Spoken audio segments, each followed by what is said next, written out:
እንግዲህ ጀግናው መድብል እንግዲህ ከፊልሚያ በኋላ ወንድሙን ብሩክን ይዞ ወጥቶ እንግዲህ አሁን በሆስፒታል ላይ እንዲረዳ በማድረግ ይዞ ወደ ሆስፒታል እየተጓዘ ባለበት ሰዓት ዘወር ሲል ደግሞ ሞገስን ሲያየው ሞገስ ደግሞ እንግዲህ በሰውነቱ ውስጥ የጥይቱ ቀለሃ ስላልወጣ እያንሳረረ ያየዋል።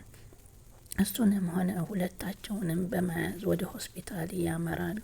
እንግዲህ ብሩክ ወደ ሆስፒታል ከሄደ በኋላ ባሳለፋቸው የረሃብና የውሃ ጥም እንዲሁም የድብደባ በጣም ተዳክሞ ስለነበረ ፖሊሶቹ ርብርብ እያደረጉ እንደሆነ ሞገስን እንግዲህ ዘወር ብሎ ባየው ሰዓት ደግሞ ሞገስ ደግሞ በሰውነቱ ውስጥ ጥይቱ ስላለ በሰርጀሪ ካልወጣለት ትልቅ አደጋ እንደሚደርስበት ሲነገረው መድብል ተደናገጠና የሚያደርገው ነገር አቃተው። እንግዲህ ያለው እድል ምንድን ነው ሲል ደም መለገስ አለበት የሚል መልእክት ተላለፈላቸው። ደሙ ደግሞ የሞገስ እንደሆነ ሲነገራቸው አሁን ከጓደኛው ጋር ምክክር ጀመሩ። አይ ብሩክ እንኳ ጥሩ ነው ያገግማል፣ ወደ ቤቱ ይመለሳል። ሞገስ ግን ደሙን ካላገኘንለት ትልቅ ችግር ሊደርሰው ይችላል፣ በጣም ደም ፈሶታል በማለት ጓደኛው ለመድብል ይነግረዋል። እንግዳውማ ባለቤቱን እኮ የእሱን አይነት ደም ልትሆን ትችላለችና እንደውልላት ሲለው አይ ከሰማች ትደናገጣለች በማለት ይደናገጣሉ። ሰላም ወደ ቻናል የተከታታዮች ሰላማችሁ ያላችሁበት ይብዛልኝ። ለቻናል አዲስ የሆናችሁ ሰብስክራይብ፣ ላይክ፣ ሼር እያደረጋችሁ አበረታቱን። ምሳሌ ቀጣይ ፓርቲ ይዘንላችሁ መጥተናል ማለት ነው። እንግዲህ በዚህ ፓርት በጣም ደስ የሚለው ሞገስ በሕክምና ከተረዳ በኋላ ወደ ቤቱ ለመግባት በቅቷል። ትልቅ ደስታ ሆኖ መቅደስና ዳጣም እየተዘለሉ ምሳሌም ደስታዋን መግለጽ አቅቷታል ማለት ነው። በአንጻሩ ደግሞ ሞገስ እንግዲህ በአሁኑ ሰዓት ሆስፒታል እንደሆነና የደም ልገሳ እንደሚያስፈልገው እየተነገረ ባለበት ሰዓት ነው። እንግዲህ ሉላ ልቧ ተጨንቆ ወደ ዳጣ ትደውልና እባክሽ የሞገስ ስልክ እየመለሰልኝ አይደለም ስትል ትነግራታለች። እሷ ደግሞ ምናልባት ከአንዷ ሴት ጋር ተኝቶልሽ ሊሆን ይችላል በማለት ስትላት እባክሽ አንዳንድ ጊዜ እናቴ ባሰበችው እንጂ ሚስቴ ባሰበችው አታውለኝ የሚባለውን ነው እሷም የነገረቻት። ይህንም በማለት እባክሽ የት ነው ያለሽው ልምጣ ስትላት እኔ ከነ ቅድስት ጋር ነው ያለሁት፣ ከመጣሽ ነይ፣ እኔ ግን ወደ አንቺ መምጣት አልችልም፣ እፈራለሁ ዝናን በማለት ትናገረታለች። ዝና ደግሞ እነ ብሩኬን በመውጣታቸው በጣም ተናዶ ወደ ካሌብ ሙሲሲ ይደውላል።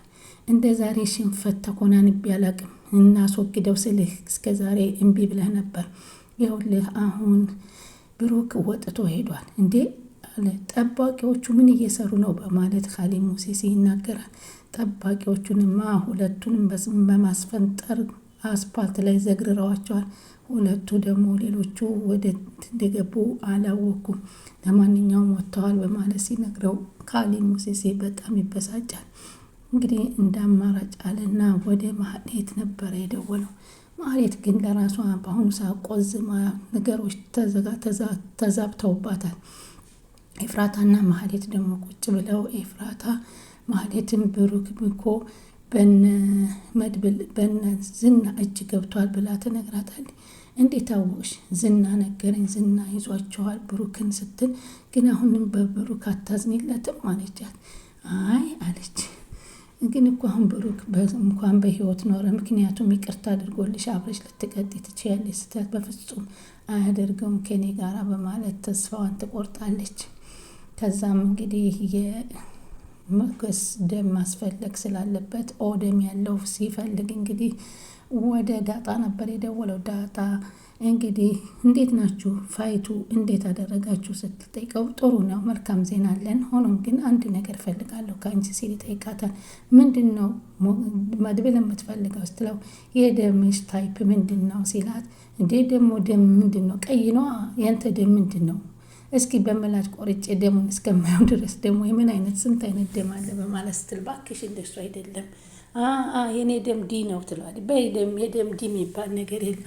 ታዲያ ምንድን ነው ስትለው ወይ ኦ ወይ ኤ ፕላስ ወይ ኢ መሆን አለበት ሲል ሲጠይቃት ይሄን ነገር እንግዲህ ዳጣ በጎዳና ያደገች ስለሆነ ስለ እንደዚህ አይነት ነገር የምታውቀው ነገር እንዳለ የተረዳንበት ሰዓት ነበረ። ከዛም አማራጭ ሲያጣ እንግዲህ ወደ ኤፍራታ ይደውልላታል። ኤፍራታ ደግሞ ከመሀሌት ጋር ቁጭ ብላ ነበር። መድብል ሰላም ሲላት እንዴ ለጅቦቹ አሳልፈ ሰጥተኝ አሁን እንዴት ትደውልልኛለህ በማለት ትጠይቀዋለች። እኔ እኮ ራስሽን አድኒ ለፖሊስ አመልክች ብዬሻለሁኝ፣ ከዚህ በላይ ምን ላደርግሽ እችላለሁ በማለት ሲላት፣ ይልቅ አሁን ለሆነ ጉዳይ ፈልጌሽ ነው አላት። ለምንድን ነው የምትፈልገኝ ስትለው፣ ደምሻ ታይፑ ምን አይነት ነው ሲላት፣ ኦ አለች።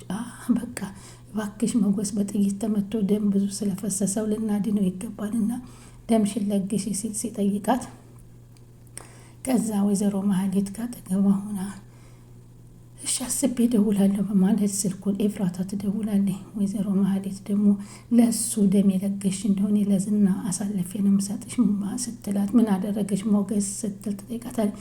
ሞገስ እኮ ከባሌ ጋራ ያባለገኝና ህይወቴን ምስቅልቅሌን ያወጣው ቤቱን አስመልስልሻለሁ በአንቺ ስም አደርጋለሁ ብሎ የዋሸኝ ስለሆነ በፍጹም እሱን ደም ለግሰሽ እንድታድኒ አልፈልግም ስትል ትጠይቃታለች። ግን ማህሌቶዬ የገንዘብ ጥማት ያለባት ገንዘብ ከሰጧት የፈለገችውን ማድረግ የምትችል ስለሆነች በገንዘብ እንድትደራደር ደውዪለትና 50 ሺህ ብር አምጣ ስትለው፣ መድብል ደግሞ 50 ሺህ ብር ከየት አምጥቼ ነው የምሰጣችሁ? 20 ሺህ ብር ይበቃሻል።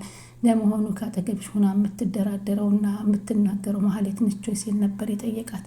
ከዛም መጨረሻ 30 ሺህ ብር አድርገው በይው ስትለው፣ 30 ሺህ ብር የለኝም 20 ሺህ ብር ከፈለግሽ ነው ያላት። ግን እኮ እነዚህና ይፈልጉኛል እንዴት ላድርግ ታስጥለኛለህ ስትለው፣ ለፖሊስ አመልክች ብዬሻለሁኝ አላት። በስከ መጨረሻ ጊዜ መድብል ጀግናው ግን አሁንም እናና ውሰደኝ ስትለው ወጥቶ ሂዶ ኤፍራታን ይዞ መጥቶ ኤፍራታ እንግዲህ ለሞገስ ደም ለመለገስ በቃች ማለት ነው።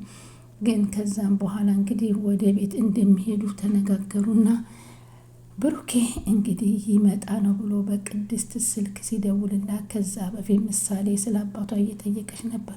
አባቴ በአየር አይደለ እንደሚመጣው እንዴት ይህን ያህል ጊዜ አይደርስም? ሩቅ በጣም ዘገየ እኮ ስትላት፣ እንዴ አንቺ ታይላንድ ሄደሽ ሳለ እንዴት ነበር የመጣሽው? እኔ እኮ ቶሎ ነው የደረስኩት አለቻት። እንዴት ተኝተሽ ነበራ? አዎ ተኝቼ ነበር እኮ ስለተኛሽ ስላላወቅሽው እንጂ አገሩ ሩቅ ነው፣ ስለዚህ ያህል ሰዓት ይገባሉ ብዬ የምልሽ ነገር የለም በማለት እንግዲህ እያጽናናቻት ትገኛለች። መድብል ሲደውል እንግዲህ ብሩኬ ምሽት ላይ እንደሚመጣ ሲሰማ ምሳሌ በጣም ተደሰተች እና ቤቱን በማዘጋጀት ከቅድስት ጋር ተያያዙት። ዳጣ ጋር ሆነው ምግብ መስራት ጀመሩ። ቅድስት ምግቡን እየሰራ ብሩኬን በመምጣቱ ያስታወሰችና ህልሜ ሊፈታ ነው ያለች ይመስል በሳቅና በደስታ ተዋጠች። እስኪ ቅፍ አርጊኝ ዳታ በማለት ዳታ ቅፍ ታደርጋታለች። ከዛም በኋላ ቤቱን ካዘጋጁ በኋላ ቁጭ ብለው ማሰብ ሲጀምሩ፣ እስኪ ቅመሟ የሰራሽውን ወጥ አቅምሽን ትላታለች። አንቺ ምን አይነቷ ነሽ? ወጥ እኮ ሰሪ ብትሆኚ አንቺ ራስሽ ነሽ በልተሽና ቀምሰሽ የምትጨርሺው ስትል ትጠይቃታለች። ዳጣም ብድግ አድርጋ ሰላምዬ እኮ በየሰዓቱ ነው ጨውን ቅመሽ እያለች የምታበላኝ የምታቀምሰኝ ስትል የሰላምን ሁኔታ ትነግራታለች። ግን እኮ አንቺ እድለኛ ነሽ አባትሽን አገኘሽ ዳጣ ትላታለች። አዎ አሁንም እኮ ምሳሌ ልታገኝልን ነው አባቷን፣ ለእኔም አባት እንዲኖረኝ ያደረጉኝ እነሱ ናቸው በማለት ውስታዋን አቀለጠችው ዳጣ። ከዛም በኋላ እንግዲህ ያን ቤቱ ሁሉ ካዘጋጁ በኋላ አቶ ዝና ደግሞ በመውጣታቸው በጣም ተናዶ ተበሳጭቶ ወደ አገታት ልጅ ያመራል። እንግዲህ ለሴት ጉራውን የሚቸረችረው ዝና፣ አንቺ እንደ ዛሬ በህይወቴ እንደ ዛሬ ተሸውጄ አላቅም፣ ነግሬሻለሁ፣ በተበሳጭቼ ነው የመጣሁት፣ አንድ ነገር እንዳላደርግሽ ውሳኔሽን ወስኝ ሲል ያፈጠባታል። ልጅቷም እንግዲህ እባክህ ራሴ እንዳታቆሽሸኝ እንጂ ገንዘብ የምትለውን ነገር ባደርግ ይሻለኛል፣ ክብሬን ግን እንዳትነካይ በማለት ታለቅስበታለች። እኮ ነገርኩሽ እኮ ይሄ ነው የምታደርግ ነው የሚሻልሽ፣ እኔ ዝና ሁሉንም ሰው በእግሬ እየረገጥኩ እንደፈለግኩ የማደርግ እንደሆንኩስ አላወቅሽኝም። በተለይ ዛሬ ገንዘቡን ደውለሽ የማታስመጭ ከሆነ የማደርግሽን እኔ ነኝ የማውቀው በማለት ዛተባት። እሷም እንግዲህ ከምታቆሽሸኝ ገንዘብ ከፍላለሁ በማለት እንግዲህ ቃል ገብታ አይኗን አፍጥጣለች። እውነት ገንዘቡን ከፍላ ትወጣለች ወይንስ እንደሚፎክረው ያደርጋታል የሚለውን ቀጣይ እናያለን። ከዛም በኋላ እንግዲህ ወደ ብሩክ ወደ ቤቱ እንደሚወጣ ዶክተሮች ይናገራሉ። በጣም ተደሰቱ። ቢሆንም ግን ግሉኮስ ብዙ ግሉኮስ እንደሰጠውና ድካም እንዳለው ተመጣጣኝ ምግብ በደንብ ሊሰጠው እንደሚገባ ዶክተሮች ምክር ከሰጡት በኋላ በዚህን ሰዓት እንግዲህ ወጥተዋል ማለት ነው። ኤፍራታና ማህሌት ቁጭ ብለው ኤፍራታን እስኪ የት ሆስፒታል ሞገስ እንዳለ ጠይቂ ትላታለች። ኤፍራታ ደግሞ አልጠይቅም ለምን ስትላት ለዝና ልትናገሪ ነው ወይ? ለዝና የምትናገሪ ከሆነ እኔ የት ሆስፒታል እንዳለ አልጠይቅም፣ ክፉ እንድናደርግ መስራት ያቁም በቃን እያለች ነበር የተናገረቻት።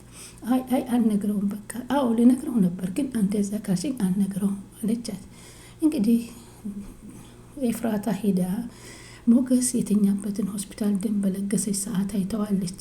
ይህንን እንግዲህ ለዝና አሳልፌ እንዳልሰጥሽ ተናገሪ በማለት እንግዲህ ኤፍራታን አስፈራርታ ያንን ሆስፒታል ከሰማች በኋላ ለዝና አሳልፋ ነግራ ሞገስን አንድ ነገር እንዳታደርገው በጣም የሁላችንን ፍርሃቻ ነው። ስለዚህ አሁን ሉላ በጣም ተጨንቃለች። እንዳትነግሩብኝ ለሉላ እያለ እሱም ከተኛበት ሆኖ ቴክስት አድርጌላታለሁ፣ ጤንነቴን ነግሬያታለሁ፣ ደሟ ግን ሆነው ግን ለእኔ ደም ለግሽ ካላቸው አትጨነቃለች ሲል ይናገራል። ከዛ የመድብል ጓደኛ እሺ ለአንተ ስተወው ለብሩክ ለግሽ ብንላት አንተ ለግስም ወይ ሲለው አይ እኔን አናግራ ከፋ ካላስፈቀደ ስለማታደርገው ላታደርገው ነገር አትጠይቋት ነበር ያለው። በአጋጣሚ ግን የሉላ ደምም ሆኖ በመመሳሰሉ ልታተርፈው እንደምትችል እንግዲህ ያየንበት ፓርት ነው። ወደ ቻናል ጋር በዚህን ሰዓት እንግዲህ ብሩኬ ወደ ቤቱ አምርቶ የቤት መጥሪያ ሲመታ እንግዲህ ደውሉን ሂዳ በር የከፈተችው ማነች? ምሳሌ ነበረች። ምሳሌ በአይኗ ያየችውን ማመን አቃታት። አይኗ ፈጠጠ፣ እጇ ተንቀጠቀጠ፣ እግሯ ተንቀጠቀጠ፣ መቆም አቃታት። ወደፊት ሂዳ አባቷን ከማቀፍ ይልቅ ወደኋላ ለመሸሽ ሞከረች። ምክንያቱም እሷ የምትጠብቀው አባቷ ከታይላንድ ሲመጣ ዝንጥ ብሎ ሲመጣ እንዳየችው እንደዛ ሆኖ የንበር እንጂ የጠበቀችው እንደዚህ ብስቁልቁልና ጥቁርቁር ብሎ ራሱን ስቶ በሰው ተገድፎ የሚመጣ አልመሰላትም ነበር። ያየችው ነገር ማመን አቃታት። አባቴ ብሩክ ነው ወይንስ ሌላ ሰው ነው ከማለት አይኗን አፍጥጣ ከማየት ውጭ ያደረገችው ነገር የለም። እስኪ አባቷ ገብቶ የምታየውን ቀጣይ ፓርቲ የምናይ ይሆናል። አባቷን በሩን ከፍታ የተመለከተች በዚህ የዛሬው ፓርት አልቋል። ውድ ቻናል ተከታታዮች እንግዲህ ቻናሉን ሰብስክራይብ እያደረጋችሁ ይጠብቁን። መልካም ጊዜ ተመኘውላችሁ።